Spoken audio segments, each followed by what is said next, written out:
I'm here. Over 100. Right now, 55,000 Americans are 100 or more years old. In fact, centenarians are the fastest growing segment of the population. And if the trend continues, there will be more than 1 million by the year 2050. Will you be one of them? It's possible as medicine continues to challenge mortality.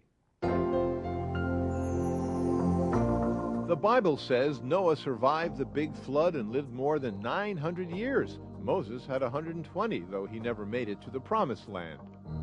Life expectancy for men is 75 and 80 for women.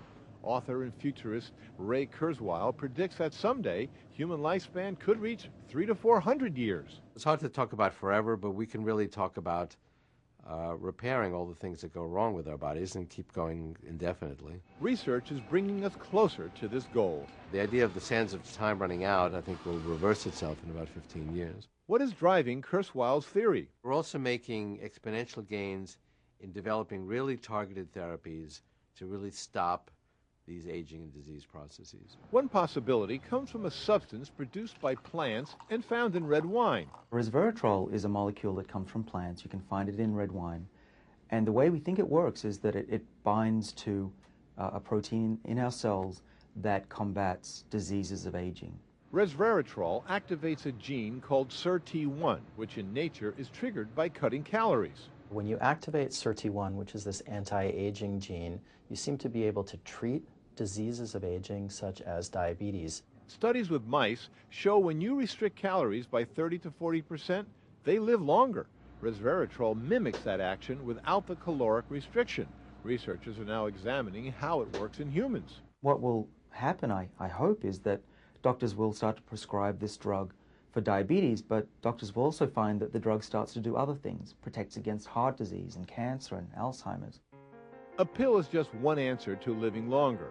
Another may be tiny robots living inside your body, working as warriors against disease. And the blue spots are nanoparticle deposits. Right now in Germany, doctors are using nanotechnology to kill prostate cancer. Using a magnetic field, these practically invisible particles are heated to extreme temperatures to burn out the cancer. They have been shown to not only infiltrate tissues, if you inject them directly into a tumor, but also they can selectively go into tumor cells. The car is designed to last 10 or 15 years, but we have cars that are 50 years old or 100 years old. If you're very diligent about repairing everything that goes wrong, you can keep a car going on forever. Not everyone agrees with Kurzweil about how to live to be 100. The notion that we have the cellular machinery, the genetic machinery that allows us to just live forever, I think is ridiculous. Aging expert Thomas Pearls says it has more to do with your environment and your genes. There's nothing wrong with me. I don't cough. I don't take an aspirin. Never, never. I don't take one pill.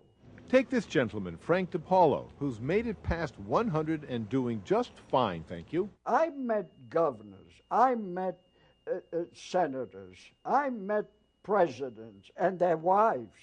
I was very happy. According to those who study centenarians, happiness is one of many life-extending factors. It's a bit like winning the lottery. If you have 1 or 2 numbers, that's pretty easy. But getting 7 numbers, that makes you rare. Pearl says 30% of the equation is genetic. Our studies show that exceptional longevity, that is living to 100 and older, runs very, very strongly in families. Many of them had very, very stressful lives, but what seems to be the key for them is that they seem to manage it so very well. I'd just be me. What do you think it takes to get to 100? Not dying, I guess. If you get enough rest, you exercise some, you eat well, you're going to live